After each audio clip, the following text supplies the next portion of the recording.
It all started off with a box of junk I bought about 20 years ago on a swap meet. O-gauge with an electric motor. I had no clue how it operates, what sort of power I would need, but I bought it, I brought it back to Australia.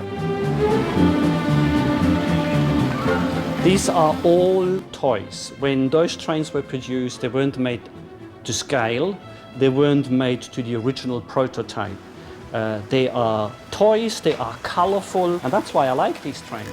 I probably wouldn't collect model trains where people go and count rivets and say, and compare it with a photo and say, ooh, on the real one this is 58 rivets and here is only 27. I think that's not me, you know. I like toys, they are meant to be toys, and they are beautifully crafted toys. The joy for me is actually the collecting, sometimes the restoring, the layout making, the artwork, and when it actually works, I quite enjoy this. But trains as such, going round and round and round, I find boring. This is probably the oldest train I have. That is most likely made by either Ives in America or American Flyers. That must be close to 100 years old. As you can see, it has an electric motor in. Toy trains had electric motors right at the turn of the 19th century. Track work needs maintenance, like cleaning and so on. Within this layout I have several what I call lids. I can take them off, I can climb into there, do the necessary work, put the lid back in, and it's all done, and nobody would know. Every layout needs a marshalling yard. You've got to park your rolling stock somewhere. There are trains from different makers. There are English, there are German, there are American.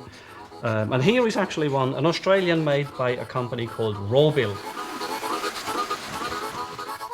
This is part of my, what I call the American collection. They are trains made by Lionel and the Ives companies.